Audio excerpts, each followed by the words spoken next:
So I want to share a story with you about my journey, of how I've been doing, well, what I put my mind to. Just before graduating high school, and I hated school, by the way, absolutely hated it. I was a C student. I got a 3.0 average just so I can get my driver's insurance and my driver's license per my parents' request. But other than that, C student, across the board. Didn't care about going to college. In fact, I knew I didn't want to go to college. I took the bare minimum requirements just to graduate from high school. Trade schools were my only option because I didn't want to go to college. And then I realized I didn't even really want to do the trade schools. So I ended up joining the military. My tata, my grandpa, he told me that I was going to join the military before he passed away. And I did not want to listen to that. I thought I was going to not join the military, enter the workforce, and eventually own my own business one day. Lo and behold, he was right. I joined the military. I joined the United States Army. And I had to lose 40 pounds just to do that. I went into the recruiter's office weighing 280 plus pounds. They told me in order for them to even consider taking me to the MEP station to take my test, I had to get down to at least 240. I left. And within 2 months, I showed back up, 240, ready to go take that test. And 2 weeks after I graduated, I left to the military. I went to Fort Leonard Wood, Missouri to enter basic training. And that was a ride. If I wasn't mentally strong already, I probably wouldn't have made it. It was tough. Especially me being overweight. Oh yeah, it was real tough. I just tried to do everything I did. I tried to do it right. And I tried to not get smoked. I didn't mind getting smoked as a platoon, but I didn't want to be the reason that the whole platoon got smoked.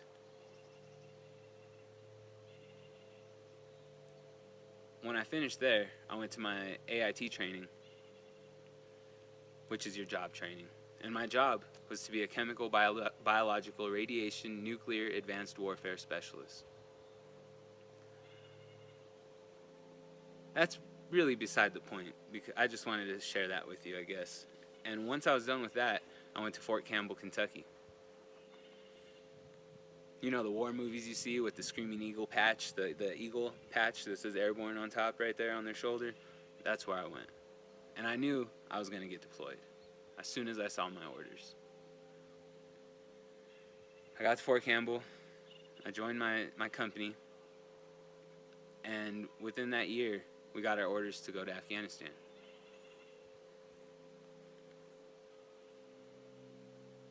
We were all scared. Even the ones that didn't want to admit it. We were scared. You could see it in our eyes. And I feared the unknown. We all did. That was what we were scared of. It wasn't because we had the lack of training. We had that. We were trained to kill.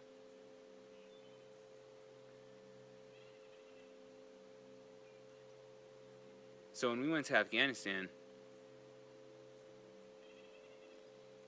I don't think I was expecting it to look as beautiful as it did. That place is beautiful. And the people are amazing. But that's also beside the point. I got in a couple firefights out there, and it really messed me up. Because I wasn't mentally tough for that. I almost completely shut down. If it wasn't for my battle buddies out there, I would have left. But I was so connected to them, I didn't want to let them down. I didn't want to lose their respect. I didn't want to lose their trust.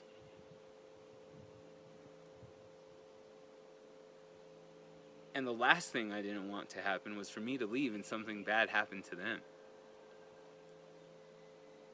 So I persevered. I made it through that deployment.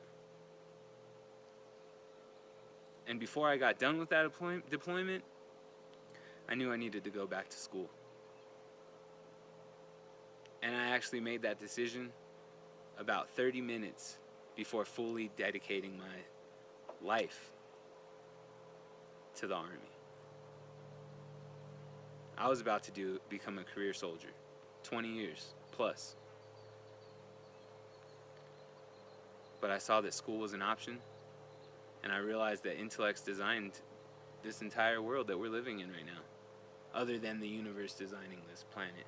And even then, that's a super intelligent being, an energy source that created all of this life on Earth. So I went to school, and I started studying marketing because, well, like I said earlier, I wanted to join the workforce and own my own business one day. And I knew through the military that marketing was the only way that I was going to get that done. Or I thought it was the only way. Because if you have a business, you got to sell it. You got to learn how to sell what you're selling with the business. And that takes marketing. Tremendous skills. But I failed accounting. I failed accounting because I didn't want to learn it. I didn't think I needed to learn it. My sister's an accountant. And I believe in teams. And I believed in her. I still do believe in her. She's very smart. She's an accountant. And I failed accounting. Because, well, my mindset might have not been that smart at the time. Either way, I failed. And I had two options. Take accounting the next semester in hopes that I pass to then start my marketing path, or change my degree plan and take accounting the following semester and just continuing on my new degree path. So that's what I did. I went from marketing to studying economics. And that was a ride.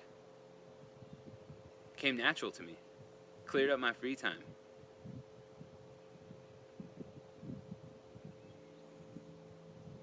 So I picked up more electives. I didn't want to just waste these electives, so I figured if I used these electives to pick up minors, I would hopefully learn more about myself.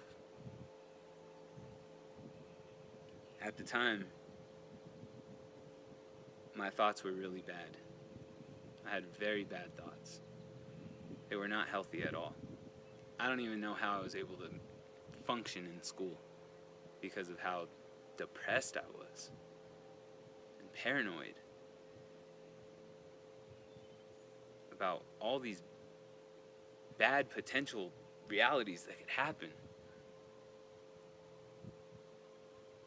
So I took an intro to philosophy class. And I'll never forget that day, the very first class. The professor stood in front of 200 plus people and asked if anyone had ever killed anyone. And I remember, I looked around, no one was raising their hand. And honestly, I don't think he was expecting anyone to raise their hand. But this was something that I was struggling with mentally, so I rose my hand. I have. And then he asked me a couple more questions to make sure I didn't do anything illegal, probably. And I told him that I did it while I was in the line of duty. So then we looked further into this textbook that we were looking into, and we came to the conclusion, well, the book came to the conclusion, that if we're in the line of duty, it's okay to perform the duties that we need to perform. It still hurts to this day. But taking that intro to philosophy class really helped. It helped me cope.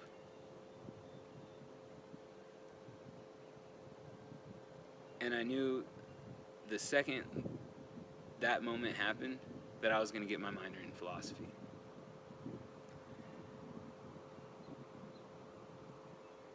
So now I had my economics classes where I was doing arithmetic, math, studying economies, not just America, but all economies, the global environment, the macro environment, the micro environment, and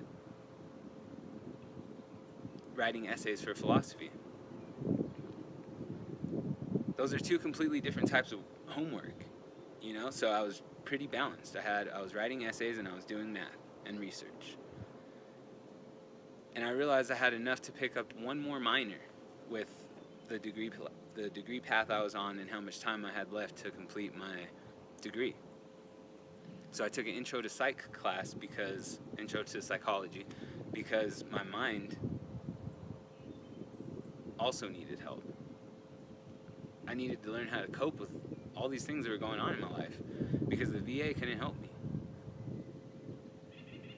And I dedicated my degree plan to figuring out what was wrong with me so I can learn how to cope with it, in hopes that one day I can help other veterans cope with their differences, their experiences after the military. And I'm so glad I did, because still to this day, I haven't found anybody at the VA or really in the world that knows me, except for me. And I learned that nobody knows you more than you know yourself. And I'm perfectly fine with that.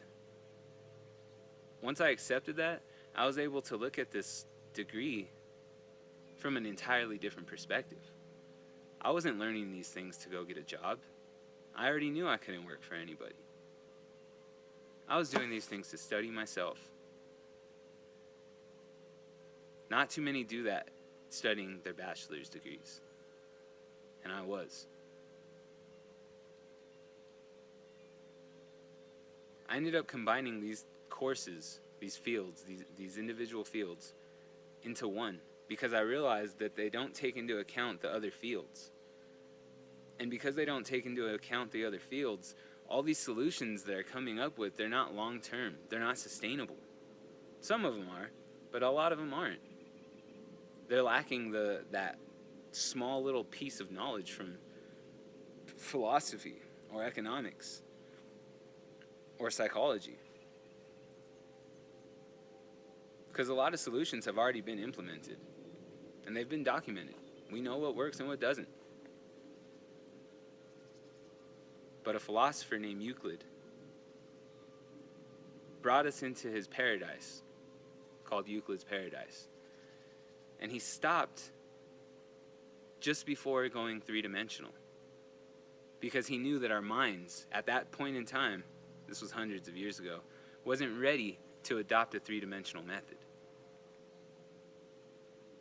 But I figured this three-dimensional method out, and it's the core structure to the theories of Philopsychonomics. And I'm so excited to share these with you. I cannot wait. But I need to get through this first, and a few other things, before I can publish those works.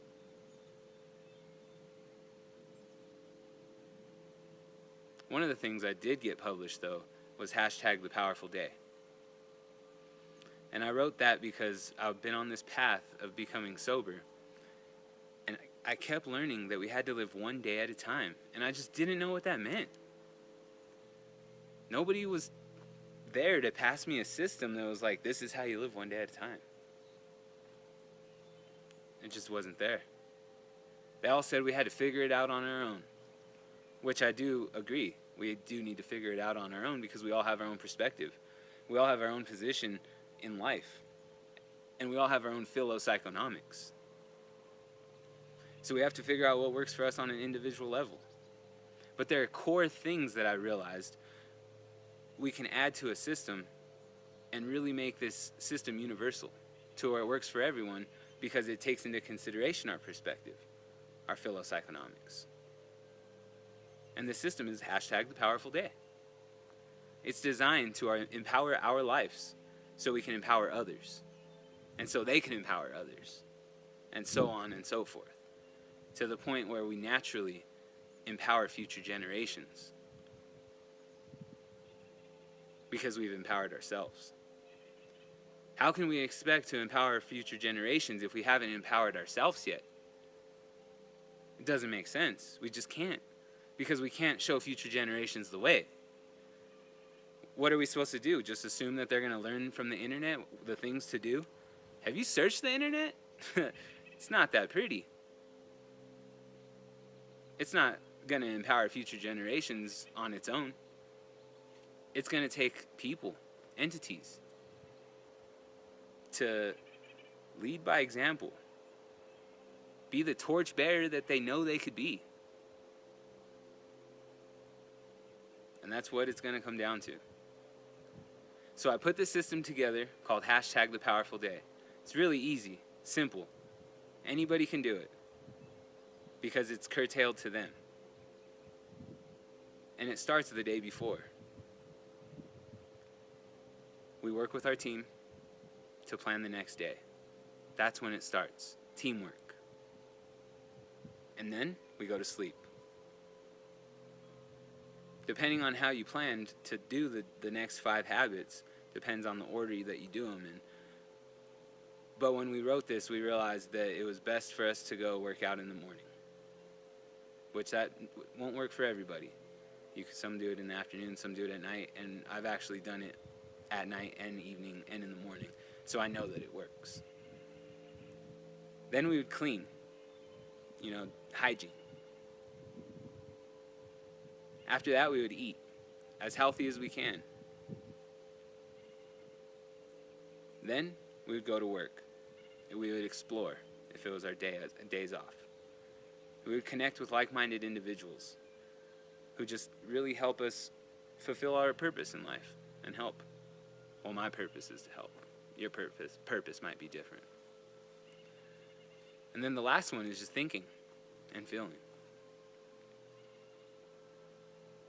So with those 7 habits, anyone can do.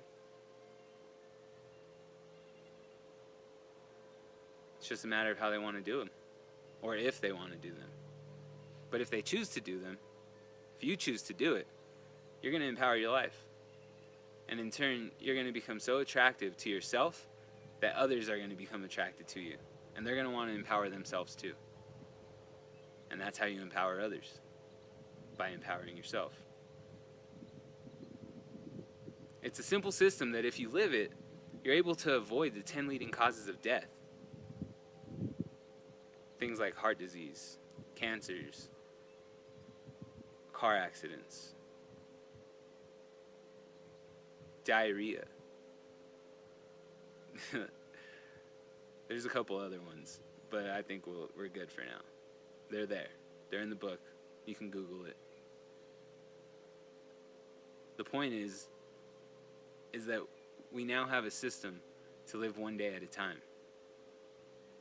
And this system is rooted in Philopsychonomics, which allows businesses the opportunity to adopt this system and really get their employees living the powerful day, taking care of their health, taking care of their family, their friends, their well-being, their whole life, relationships, their teams. They're able to be clear-headed, stay focused, be productive. The businesses that adopt this, the people that adopt this,